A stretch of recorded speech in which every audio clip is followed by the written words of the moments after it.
Dentro del cristianismo, a través de casi 2000 años de existencia, se formaron a partir de la venida de Jesús y los 2-3 siglos posteriores, se formaron lo que en el cristianismo se conocen como doctrinas fundamentales, esenciales para la salvación. Es decir, que todos los cristianos o toda la gente que crea esas doctrinas fundamentales del cristianismo pueden obtener la salvación, que es por gracia, por medio de la fe.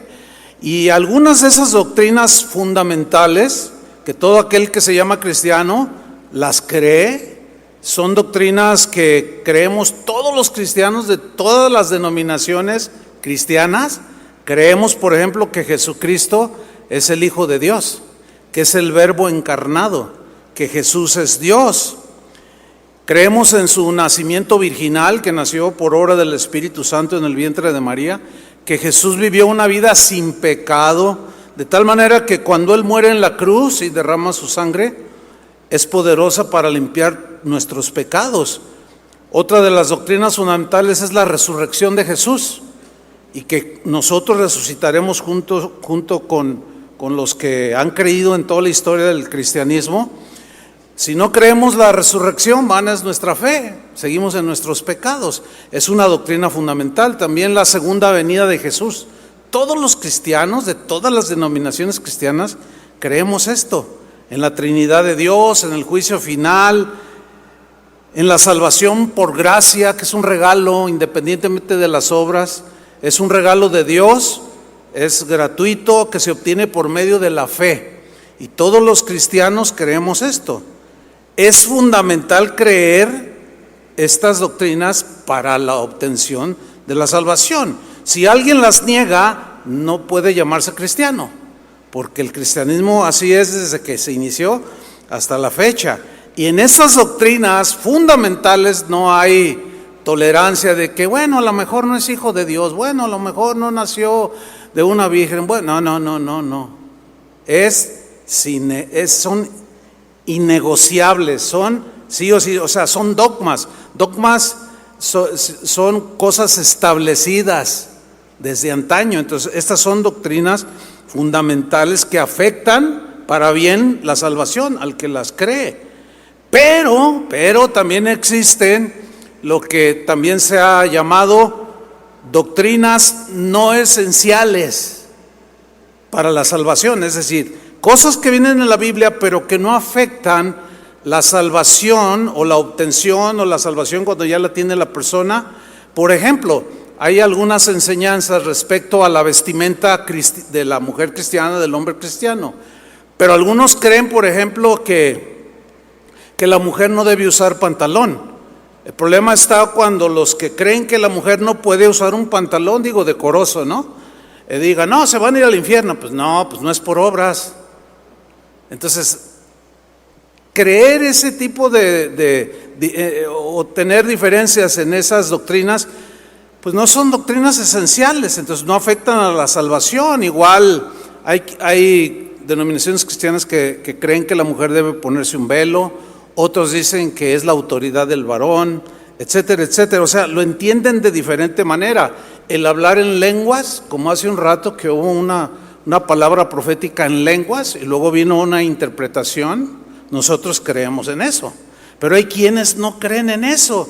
Pero los que creemos en eso, ¿por eso somos salvos? No, somos salvos por la fe en Jesús. Pero los que no creen en eso, ¿no son salvos? Pues claro que no, son salvos.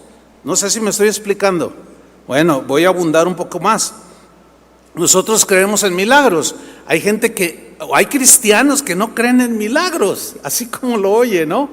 Pero ¿qué? ¿Somos salvos por creer en milagros?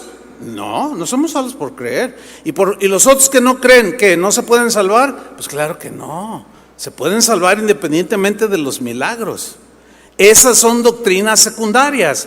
Otro ejemplo es días festivos, como por ejemplo la Navidad. Ustedes se dan cuenta que cuando llega el fin de año, en las redes sociales se agarran todos contra todos. No, que la Navidad es del diablo y es de origen pagano. Y usted dice, no, ¿cómo va a ser de origen pagano si nació Jesús? Y hay una de pleitos. Bueno, guardar días de fiesta o que unos lo celebran y otros no son doctrinas esenciales. ¿Me estoy explicando? ¿Sí o no? O sea, ¿están entendiendo? O sea, no afectan a la salvación. Si alguien no cree que no celebre Navidad, pues está bien, no hay problema. Pero no moleste al que cree que se puede celebrar. Y el que celebra no enfada al que no cree.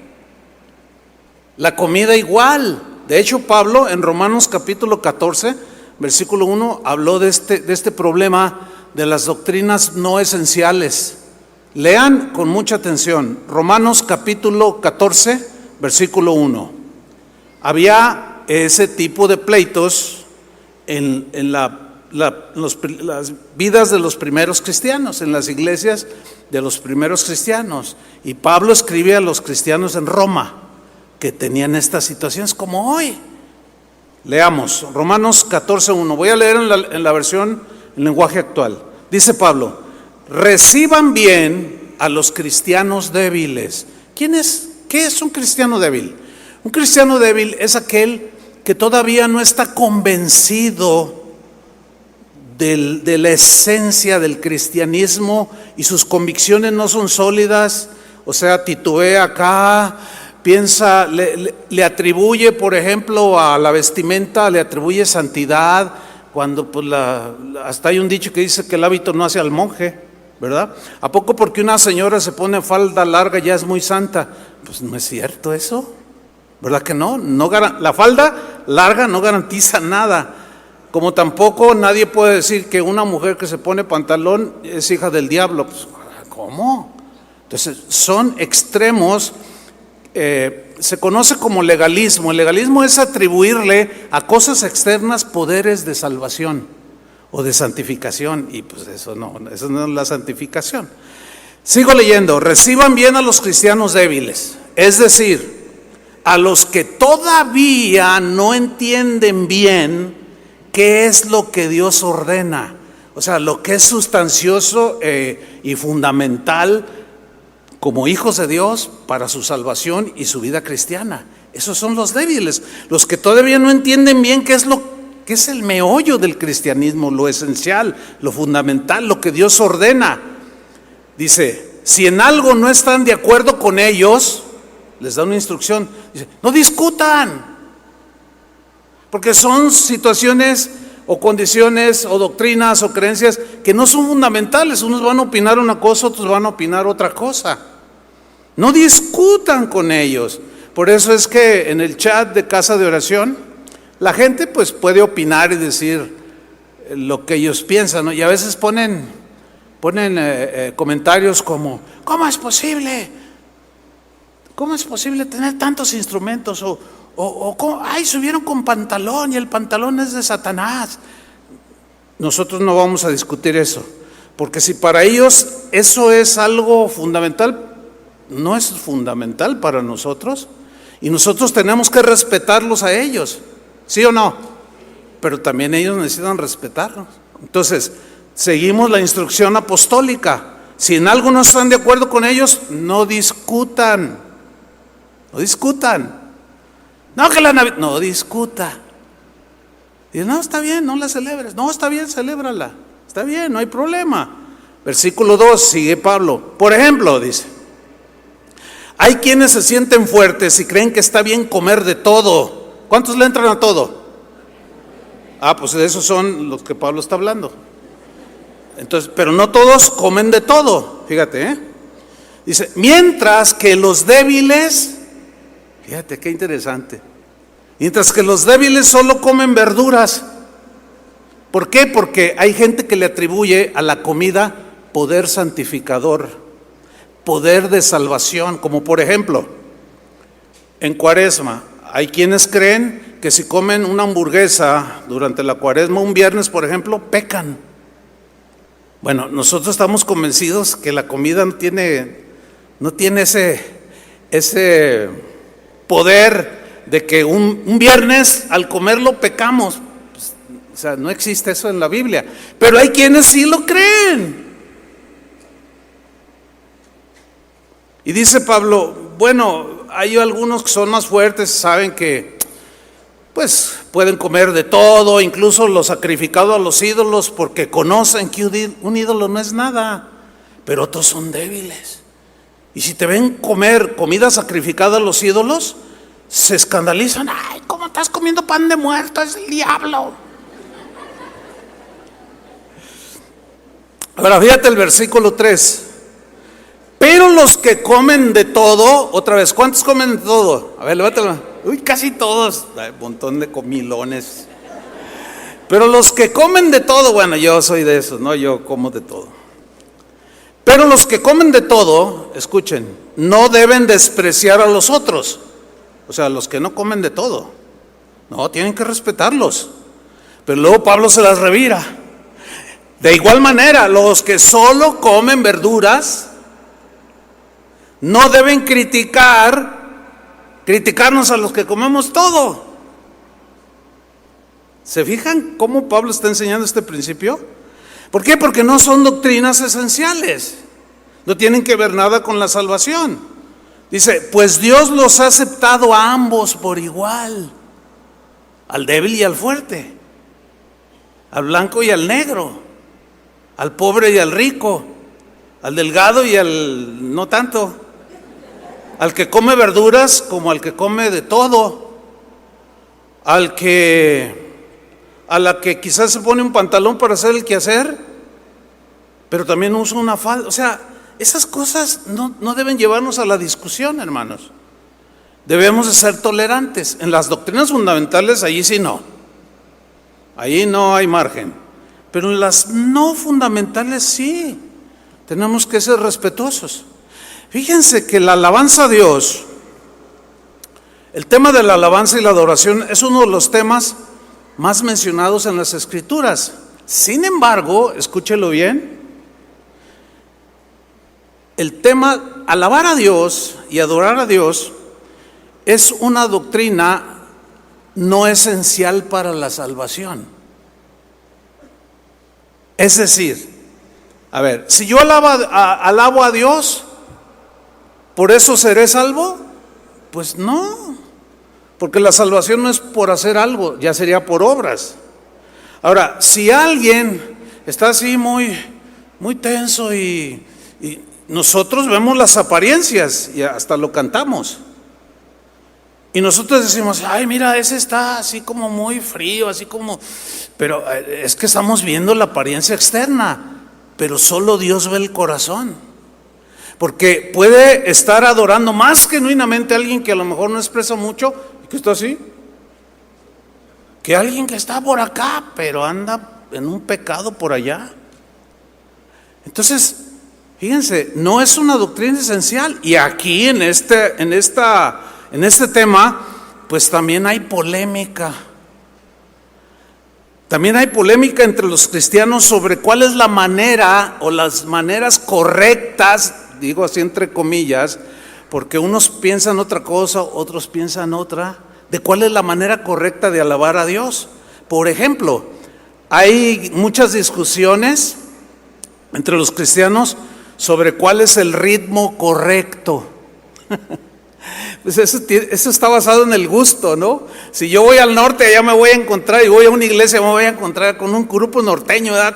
Hasta con sombrero y un acordeón y un tamborcito aquí,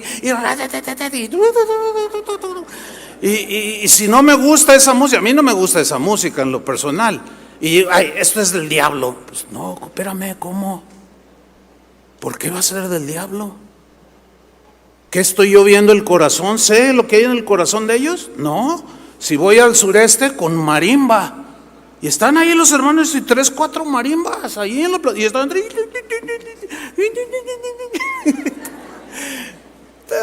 sí, me agrada la marimba, pero luego llegamos acá a esas partes y con mariachi. Entonces algunos lo confunden con el gusto. Y dicen, ay no, a mí el mariachi eso es del diablo, porque me recuerda a las cantinas en las que andaba. ¿Y por eso es del diablo? Pues no. Sin embargo, sigue habiendo controversia al respecto. Otros discuten si hay que aplaudir o no aplaudir. Los que aplauden o mejor dicho, los que no aplauden, menosprecian y critican a los que aplaudimos, pero nosotros a veces caemos en la misma. Los que aplaudimos cuando alabamos a Dios, criticamos a los que no aplauden. Y total, es una de discusiones. Otros creen que no se debe de utilizar ningún instrumento para alabar a Dios. Cristianos, y son nacidos de nuevo, pero no creen. Tendrán sus argumentos, pero hay otros que sí creemos. Pero los que creemos que podemos usar instrumentos, no debemos criticar ni discutir con los que no creen que se pueden usar instrumentos. Danzar delante del Señor, pues hay quienes creen en eso y nos gozamos y nos alegramos, creemos que es un gozo genuino y una expresión de alabanza genuina que tiene su sustento en la Biblia, pero hay otros cristianos que dicen, no, ¿cómo que brincar delante de Dios? Es una irreverencia. Bueno, los que danzan no debemos de criticar, ni de juzgar, ni condenar a los que no lo hacen, pero los que nos ven que no lo hacen, tampoco nos critiquen. Eso es lo que enseña Pablo, porque no es una doctrina, no son doctrinas fundamentales. Ahí tiene que haber cierta tolerancia. Ahora, nosotros en casa de oración tenemos en base a lo que estudiamos, vamos a las Escrituras para tratar de entender en este tema de alabanza y adoración y comprender un poco más sobre el tema. Pablo en Romanos capítulo 14, versículo 5, cuando habló del que come y el que no come, no menosprecie, no se peleen, no discutan. En el versículo 4 dice, ¿tú quién eres? Romanos 14, 4. ¿Tú quién eres que juzgas al criado ajeno? O sea, en lo que come o no come, viste o no viste. ¿Tú quién eres para juzgarlo? Para su propio Señor está en pie, dice, o cae, pero estará firme, porque poderoso es el Señor para hacerle estar firme. Noten cómo se centra en lo que hace Dios realmente y no en las cosas que no son esenciales. Pero luego dice en el versículo 5, ponga atención, dice, aquí tenemos a alguien, hace diferencia entre día y día.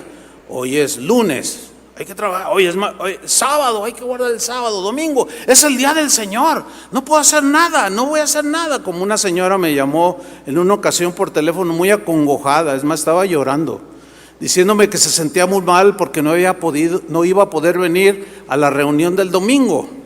Yo le dije, ¿pero por qué estás así? Dice, es que a mí me enseñaron en la iglesia de donde yo vengo, ella venía del sureste, me decían que si yo faltaba el domingo a la reunión, así como esta, yo estaba pecando. Yo le dije, no, eso no es un pecado. Aunque la Biblia dice que no debemos de dejar de congregarnos. Pero ¿cuál es la razón? Dice, es que tenemos que cambiarnos de casa. Y mi esposo, que no es cristiano, el único día que tiene libre es el domingo. Pero yo me siento mal porque voy a pecar al no ir. Le dije, no, mujer, no estás pecando. Ahora, no sé cuántos estén de acuerdo con esa convicción. ¿Es pecado faltar por cambiarse de casa el domingo? ¿Verdad que no? O sea, no, pero hay quien cree que sí. Fíjese.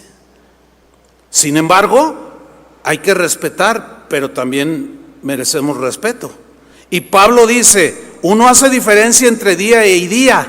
Y luego añade, otro, que está por acá, juzga iguales todos los días. Para mí es igual, el lunes, martes, miércoles, jueves, viernes, sábado, el domingo. Yo no, que este día, que el otro, que... No, para mí todos son iguales. En lo personal yo soy uno de ellos. Mi cumpleaños yo lo veo normal, como cualquier otro día. Es más, a veces ni me acuerdo que es mi cumpleaños. Pero, por ejemplo, mi esposa no. Ella espera que en su cumpleaños yo le diga, buenos días, mi amor, feliz cumpleaños. Ella espera eso. Para ella es importante ese día. Para mí, si me felicita, de veras, no, es igual todos los días, pero no todos somos iguales. Entonces Pablo dice, uno hace diferencia entre día y día, otro juzga igual todos los días. Cada uno esté plenamente convencido en su propia mente. O sea, la convicción a la que llegue, hasta donde le alcance, bueno, manténgase. Si cree que comer verduras pues lo hace mejor o más sano, está bien, pero no critique al que le entra a la birria del chino, ni a las hamburguesas de Doña Maclupe.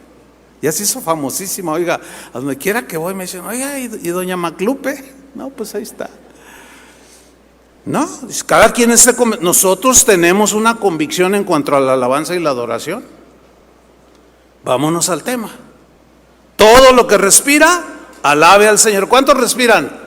Bueno, los que respiran, denle un aplauso al Señor.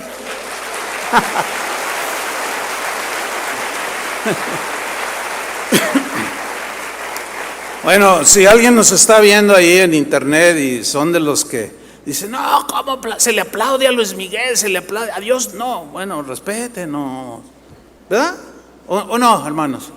Sí, o sea, nosotros, está bien, si tú no quieres aplaudir, no aplaudas, pero pues nosotros creemos que sí podemos.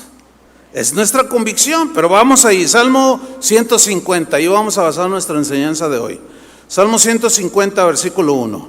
Dice, alabad a Dios en su santuario. Bueno, alabad es un verbo que ya estudiamos, que es halal, que significa alabar a Dios de manera entusiasta, optimista, alegre, celebrar estruendosamente, glorificar a Dios de manera notable, con cánticos en voz fuerte, levantando la voz, levantando voces de júbilo, palmeando, cantar, alardear de las maravillas de Dios.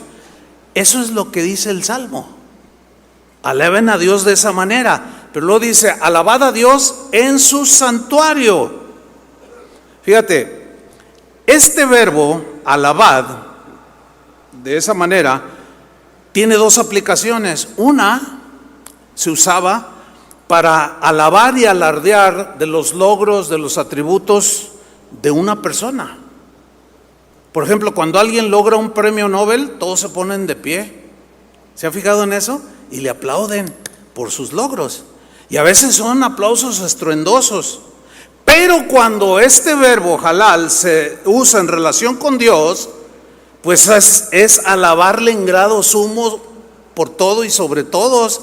Es celebrar sus logros, que son maravillosos, nadie los puede negar. Es glorificar su nombre, que es sobre todo nombre. Es cantar de todos los atributos de Él, su bondad, su amor, su misericordia, su omnipresencia, su omnipotencia. Todo esto involucra la alabanza halal o de alegría, alardear de su grandeza, de que no hay Dios como nuestro Dios. Como cantaba Moisés, no hay Dios como nuestro Dios. ¿Quién como el Señor? Y lo mismo decía David. Sigo en el Salmo 150, versículo 1. Alaben a Dios de esa manera, dice. Pero luego dice, ¿en dónde? Dice, alabad a Dios en su santuario. ¿Qué es un santuario? Un santuario es un lugar consagrado para la alabanza y la adoración a Dios. Un santuario es algo, los paganos tenían sus templos consagrados, sus santuarios consagrados para la adoración de sus dioses. Bueno, cuando los cristianos se reunían, tenían también los lugares consagrados para sus reuniones. Ahora, el universo mismo es un santuario de Dios.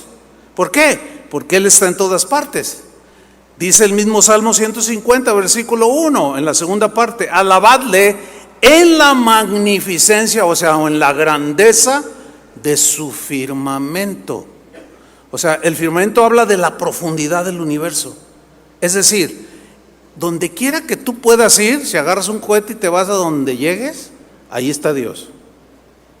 Ahí alábale, es un santuario, porque todo fue creado por medio de Él y para Él. Entonces, fíjate, por ejemplo, Jesús dijo a la samaritana que se peleaba cuando le pidió agua a Jesús. ¿Se acuerdan de esa historia? Dame de agua. ¿Por qué me pides agua? Tú y yo no tenemos tratos. Nuestros padres adoraron en este monte y ustedes dicen que es... Y había pleito. ¿Ya ven? Ahí está un ejemplo. Se peleaban los judíos y decían, no, es en Jerusalén, y los samaritanos, no, es en Samaria. Dice, mira mujer, créeme, cuando la hora viene, cuando ni en este monte ni en Jerusalén, los verdaderos adoradores van a adorar al Padre. O sea, en la magnificencia de su firmamento, en cualquier lugar en que esté un creyente, ese es un santuario para Dios.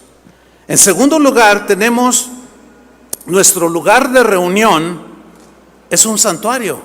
Es decir, como es, por ejemplo, este auditorio es consagrado única y exclusivamente para la alabanza y la adoración a Dios y la exposición de la palabra de Dios.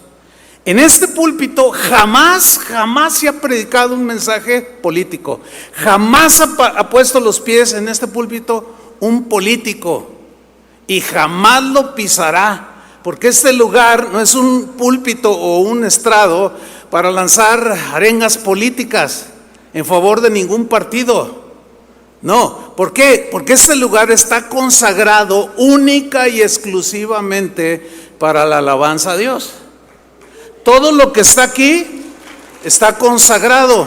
Lo mismo que los adoradores que estamos aquí todos reunidos, estamos consagrados a Él. Ese es nuestro santuario, o el santuario de Dios. No significa que Dios está encerrado aquí, sino es un lugar consagrado. Entonces, alabad a Dios, ¿en dónde? En el lugar que hemos consagrado para su alabanza, para su adoración. Entonces usted nunca espere escuchar ni una sola alabanza hacia el hombre. Nunca espere escuchar un día una canción de Vicente Fernández en este lugar. ¿Qué tiene que estar haciendo Vicente Fernández? Absolutamente nada. ¿Por qué? Porque este es un lugar consagrado única y exclusivamente para la alabanza a Dios. Y en tercer lugar, bueno, hay un versículo que quiero mencionar, dos versículos. Lucas 24:52, cuando Jesús resucita, se presenta ante sus discípulos y dice, ellos, después de haberle adorado, ahí está. Fíjate, si Jesús no fuera Dios, hubiera rechazado la adoración, ¿sí o no? Por eso decimos que creer que Jesús es Dios es fundamental. Porque si Él no hubiera sido Dios, pero habría aceptado la adoración, era un falso maestro, porque no es Dios, pero la aceptó. Dice que sus discípulos, después de haberle adorado, volvieron a Jerusalén con gran gozo. Esa frase habla de que iban contentos cantando. Imagínense a Pedro, lo vimos, ha resucitado, y ahí van rumbo a Jerusalén, y se echaba uno que otro brinquito. ¿Por qué no? ¿Quién dice que no? ¿A poco ustedes cuando andan en el campo y están contentos, a poco no corren y brincan? Y hasta tómenle una foto, así volando. Pero fíjate en el versículo 53, cuando llegan a Jerusalén, fíjate lo que dice, y estaban siempre en el templo. ¿En dónde? En el lugar dedicado para Dios. O sea, todo el firmamento y toda la tierra y donde estés es un santuario, pero también hay un lugar de reunión. Y ellos estaban siempre en el templo. ¿Qué hacían en el templo? ¿Escuchaban los discursos políticos del César? No, alabando y bendiciendo a Dios. Eso hacían los primeros cristianos. Eso queremos hacer nosotros. Y en tercer lugar tenemos nuestro corazón como el templo del Señor. La Biblia dice que somos templos del Espíritu Santo, que nuestro corazón ahora es el mejor santuario que puede Él encontrar, nuestro corazón. Es ahí donde sale toda la adoración, la alegría, el gozo del Espíritu en el creyente, en el cual su Señor vive, en su corazón. Efesios 5:19 dice, hablando entre vosotros con salmos, que son cantados, los salmos de la Biblia, con himnos y cánticos espirituales, cantando y alabando al Señor, ¿en dónde? En vuestros corazones. O sea, fíjate, un santuario, el más importante es el corazón, es tu corazón. Después está el lugar donde nos reunimos. Y otro santuario es a donde tú vayas, a cualquier parte del mundo. Haz un santuario, y es un santuario para Dios. Dale otro aplauso al Señor.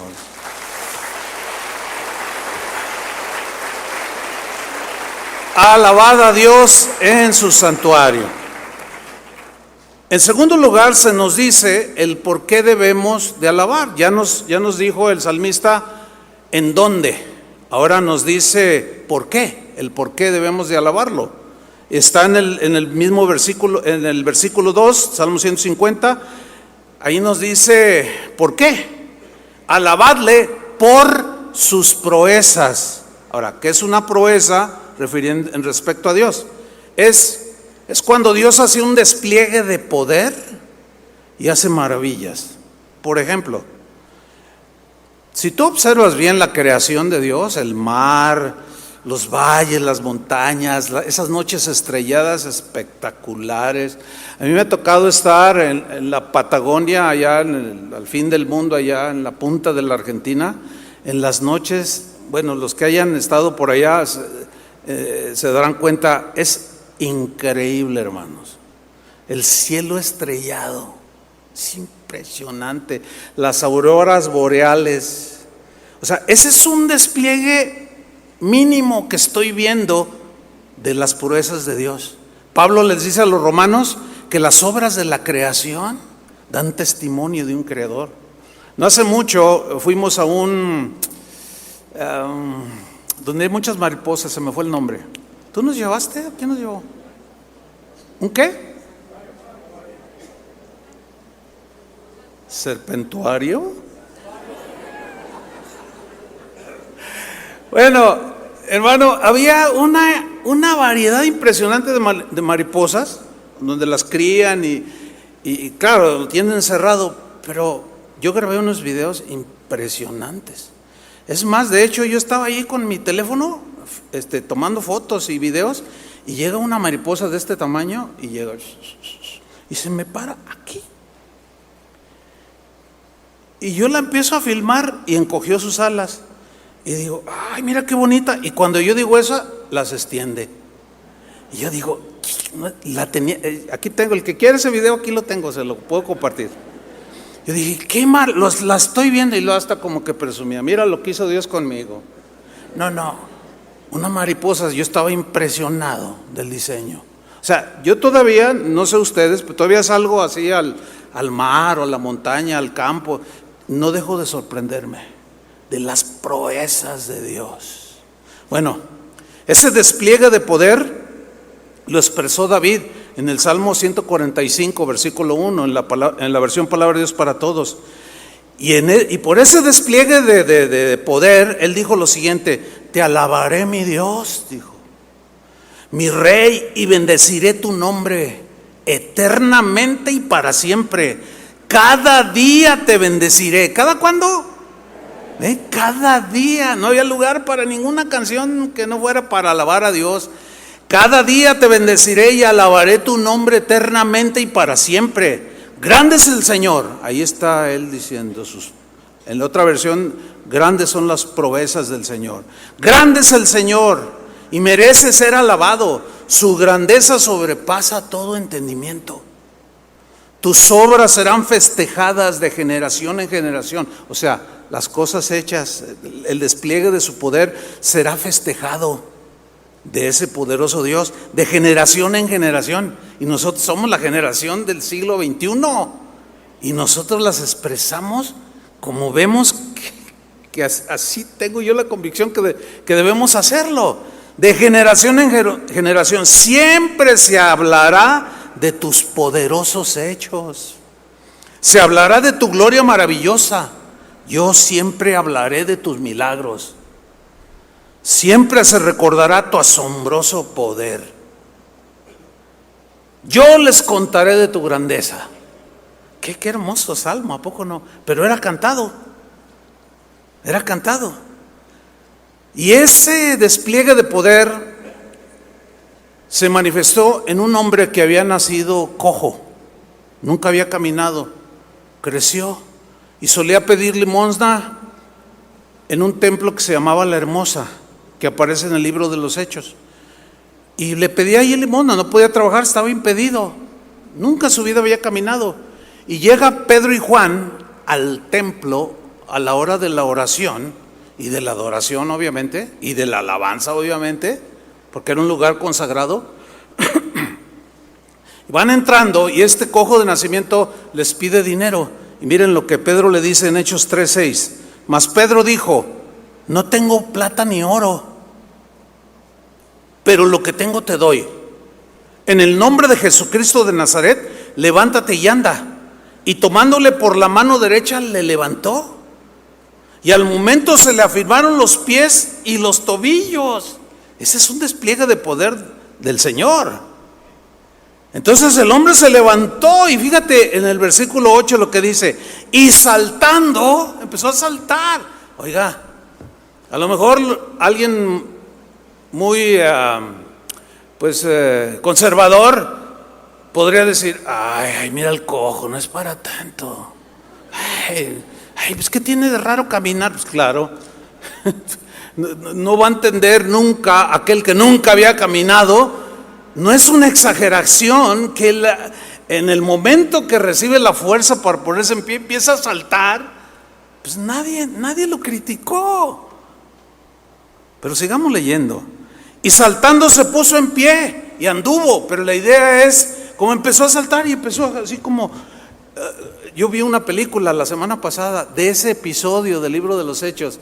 Y el artista que escenificó ese episodio lo hizo de maravilla. Pienso que así fue, porque en cuanto se levanta, él hace y empieza a brincar, y luego empieza a hacer, y luego empieza a caminar, y todos los que estaban ahí lo miraban, y los guardias del templo lo miraban, y no se midió, estaba tan contento que miren lo que hizo. Se puso en pie y anduvo y entró con ellos, con Pedro y Juan. ¿En dónde entró? ¿En dónde? Díganlo fuerte. No, con esa convicción. Es que yo quiero enfatizar algo importante. ¿En dónde entró con Pedro y Juan?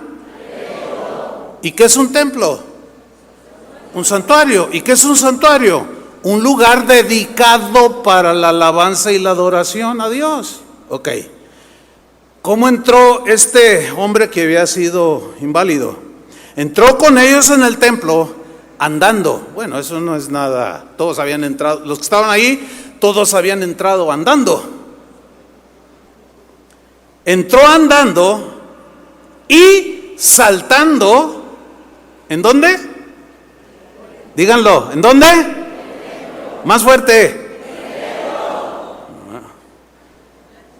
Entró en el templo andando y saltando y alabando a Dios. Ahora, vamos a ver la reacción de la gente. Y todo el pueblo, o sea, el pueblo reunido ahí en el santuario, y la voz se corrió ciertamente, pero los que estaban ahí dentro del templo, le vio andar y le vieron alabar a Dios. Dije, oh, mira, y más de uno se sorprendió y a lo mejor muchos se unieron a la alegría del hombre. ¡Ay, gloria a Dios! Y empezaron a gritar y a lo mejor a saltar también. No lo registra, pero es probable, ¿a poco no? Es una reacción muy natural, humana. Pero están en el templo, sí, pero se alaba a Dios en el templo. Es un santuario dedicado para la alabanza. Pero que no debe de hacerse. Bueno, esa es tu opinión. Nosotros la respetamos. Pero si otro lo quiere hacer así, levantando las manos y batiéndolas como hace rato, así, luego así, que denle un aplauso y todo, y no, así no, nosotros sí, ¿verdad que sí, hermanos? Nosotros respetamos al que esté muy reservado, está bien, no hay ningún problema, no pasa nada, ¿verdad? ¿Verdad que no pasa nada? Pero pues también viceversa, respétenos, no ponga comentarios ahí, ¡ay, montón de locos brincando! No estamos locos, pero como dijo Pablo, si estamos locos es para Dios. Pero ¿qué sucede? Le reconocían, versículo 10, que era el que se sentaba a pedir limosna en la puerta del templo. Todo el mundo lo conocía. Del templo La Hermosa. Ahora fíjense la última parte del versículo. Y se llenaron de asombro y espanto, porque entró saltando y alabando a Dios en el templo. ¿Así dice? ¿Así dice? No, así no dice. Ay, hermanos, algunos sí. Ay. Empezamos de nuevo, deje de regresar el... Por eso a mí me gusta remachar. Ponga atención, porque a ver ahorita, un buen dijeron, sí, así dice, así no dice. Se llenaron de asombro y espanto, no porque entró saltando y alabando a Dios, ellos hacían lo mismo. Ellos se asombraron y se espantaron por lo que le había sucedido. No por alabar a Dios. Para ellos, para el judío era común alabar a Dios. Y para nosotros, al menos en Casa de Oración, es común, es normal, es natural alabar a Dios como lo alabamos. Dele otro aplauso. Tenemos esa libertad.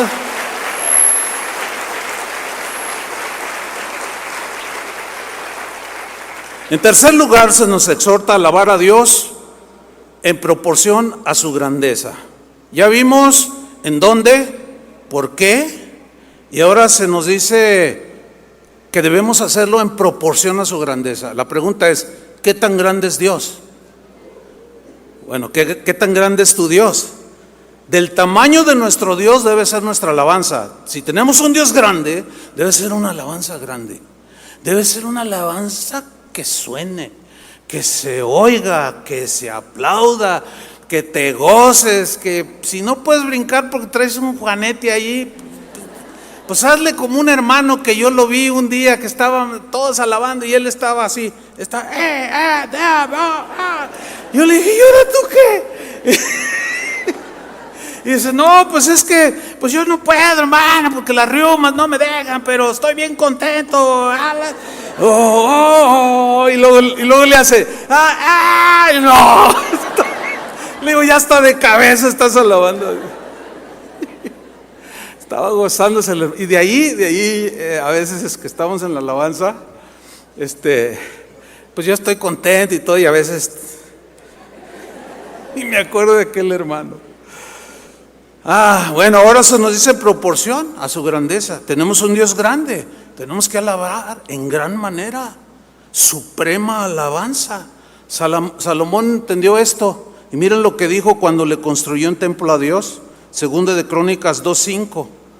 Dijo, la casa que tengo que edificar, el santuario, el templo, ha de ser grande, porque el Dios nuestro es grande sobre todos los dioses.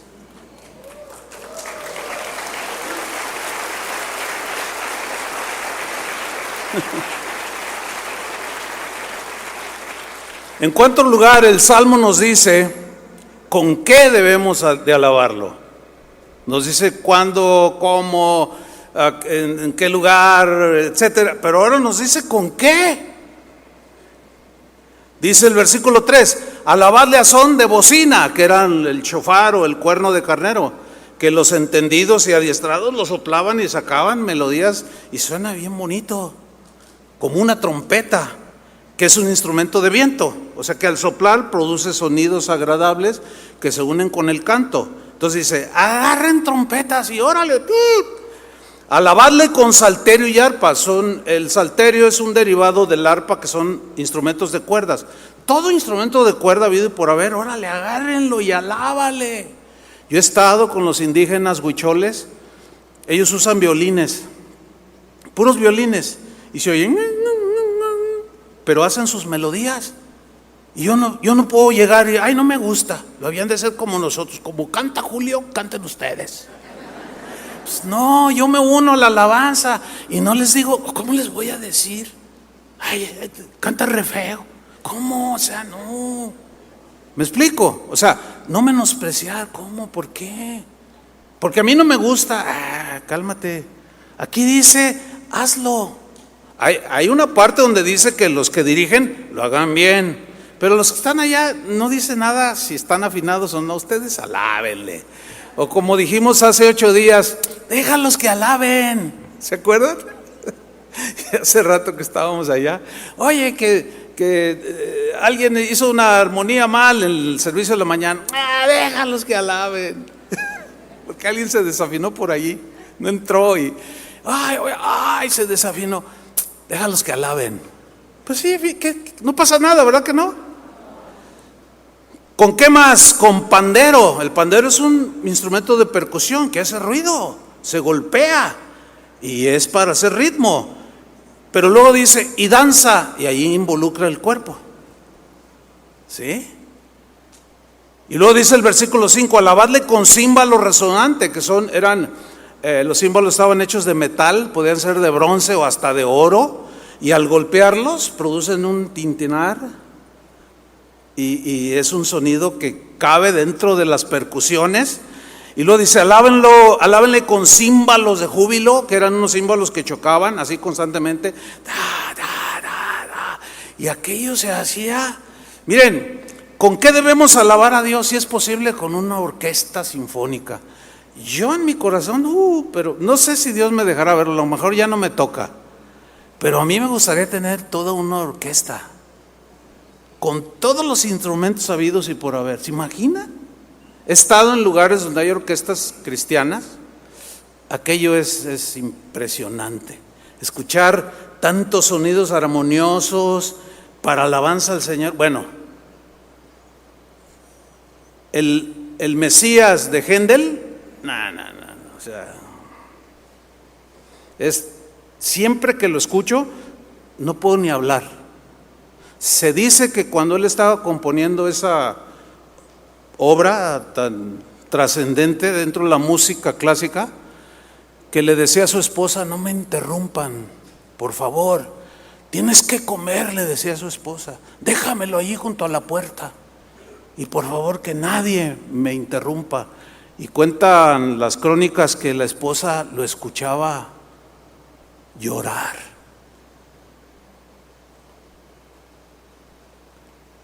Lo escuchaba gemir con todo aquello que él estaba recibiendo.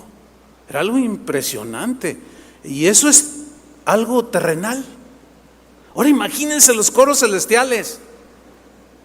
Si hace rato era tan espesa la presencia de Dios que, bueno, a mí en lo particular yo me sentía hasta como débil, pero abandonado en la atmósfera espiritual de la presencia de Dios. Eso es algo maravilloso, hermanos. Y todo es acompañado con el instrumento por naturaleza que es nuestra voz, pero con instrumentos musicales, con cantores entendidos. Ahora, respecto a los instrumentos, quiero decir algo breve para terminar. Mire, el uso de instrumentos musicales en nuestras reuniones o en las reuniones cristianas también es un asunto de debate entre los cristianos. Pero en el caso de nosotros, sin pretender menospreciar a los que no los usan, aquellos cristianos que creen que no deben de usarse instrumentos, no queremos ni burlarnos, ni menospreciarlos, mucho menos juzgarlos y mucho menos condenarlos porque no usan instrumentos. Pero hay ciertos sectores dentro del cristianismo que tienen esa convicción de que no debe de haber instrumentos y que nada más debe ser a capela, o sea, a puras voces. A mí me encanta escuchar coros de puras voces. De hecho, hay un grupo cristiano que se llama A Capela. Ahí búsquenlo en internet, búsquenlo así, A Capela, con doble L, A Capela. O sea, son las puras voces, es extraordinario.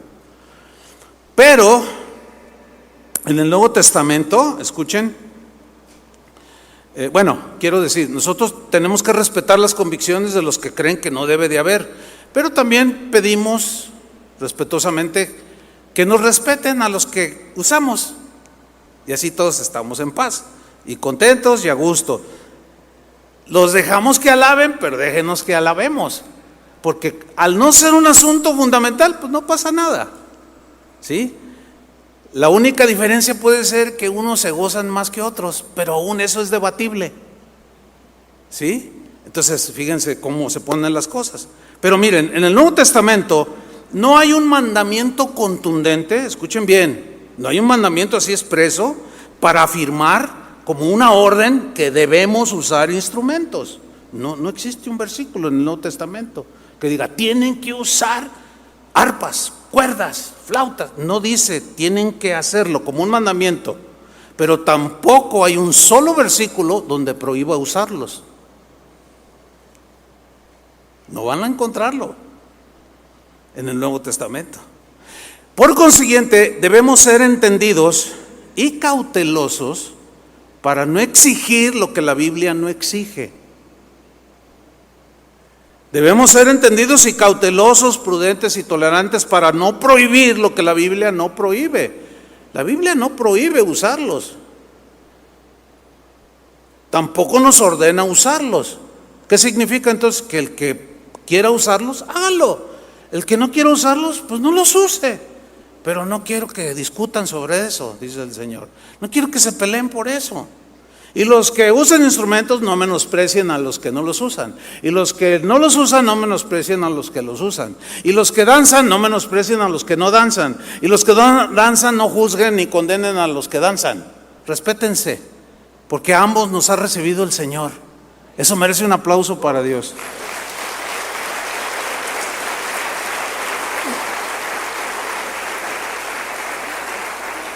Ahora, yo voy a hablar de los argumentos, no tanto de los que creen lo que dicen, de las personas. Se debate el argumento, no se agrede a la persona, pero el argumento que se usa para no usar instrumentos musicales en la alabanza a Dios es el siguiente: nosotros no usamos instrumentos musicales como esos porque esos son los instrumentos que usan los músicos del mundo.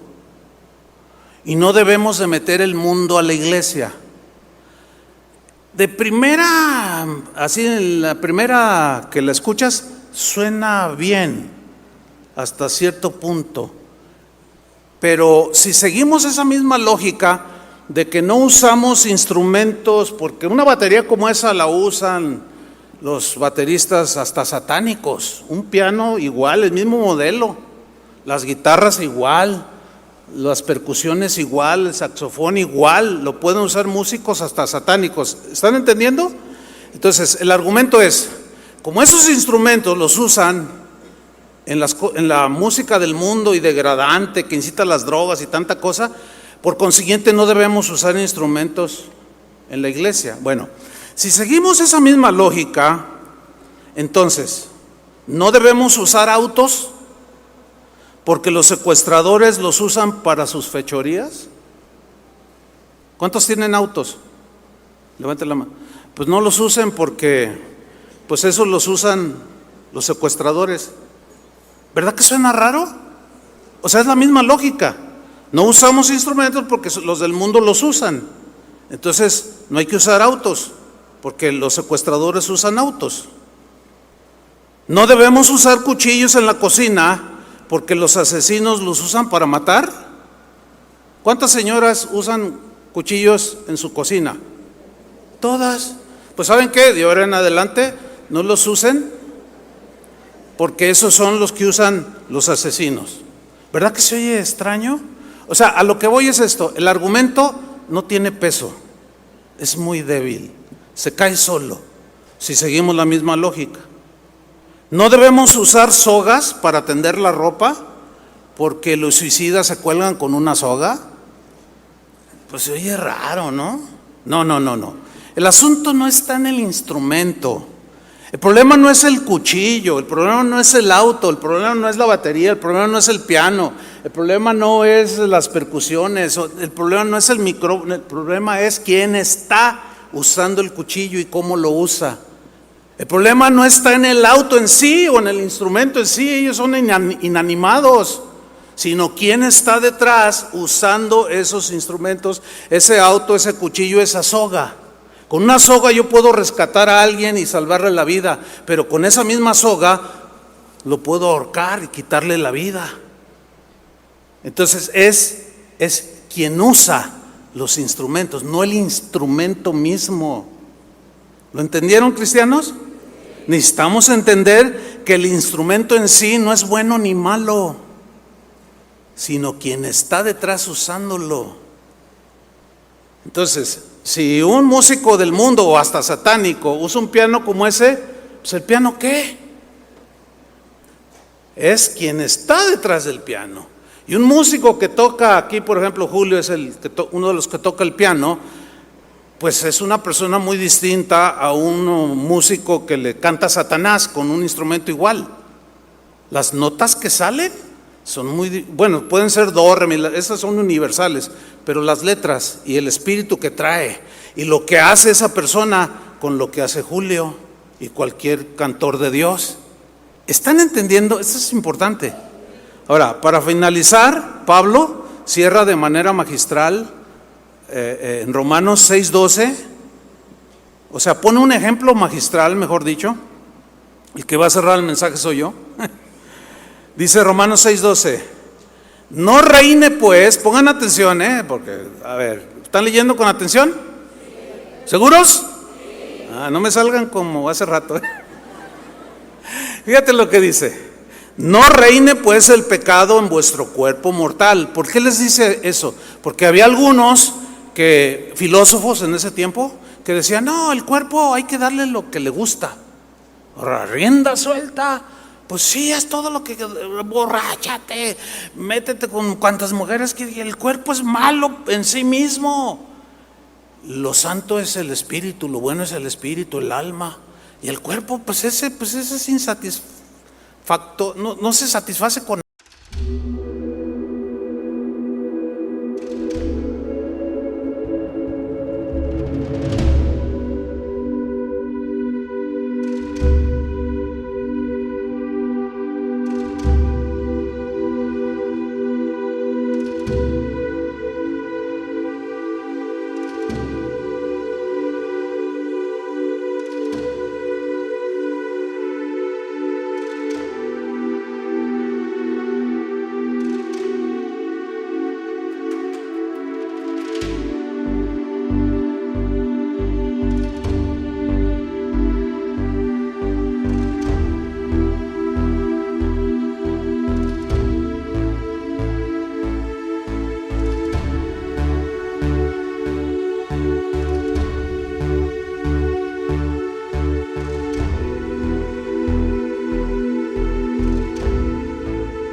Michigan's tide. Neon dreams paint the city side by side. Got my boombox thumping, hairspray in the air. Tonight's the night, baby, anything can happen, I swear. He's got eyes like fire, a smile like a summer day. And when he looks at me that way, my heart just starts to sway. He's across the room, but I know what he's thinking. Underneath this disco ball, our hearts are gonna be linking. When he's sitting nice, hearts beating like a drum. Got that magic feeling, something beautiful's begun. He's holding out his hand under the neon glow. Tonight we're gonna rewrite the stars, baby, don't you know? We're cruising down Lakeshore Drive, radio blasting our song. He's holding my hand tight, knows how to treat a girl right all night long. We're young, we're wild, got the whole world at our feet. This feeling's electric, baby, can't you feel the heat? He leans in close, whispers secrets in my ear. The city fades away, all I hear is him right here.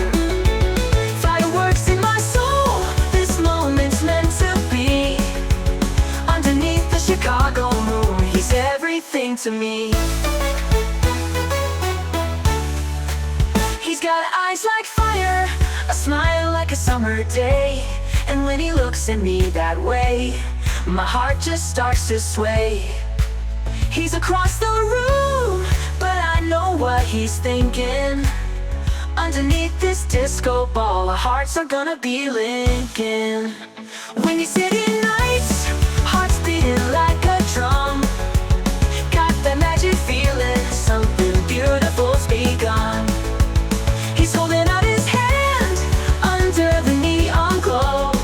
Tonight we're gonna rewrite the stars, baby, don't you know?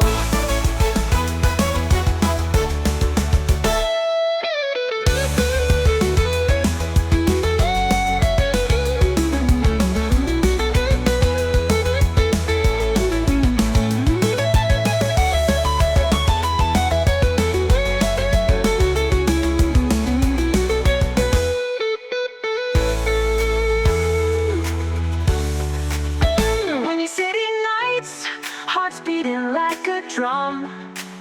Got that magic feeling, something beautiful's begun. He's holding out his hand under the neon glow. Tonight we're gonna rewrite the stars, baby, don't you know?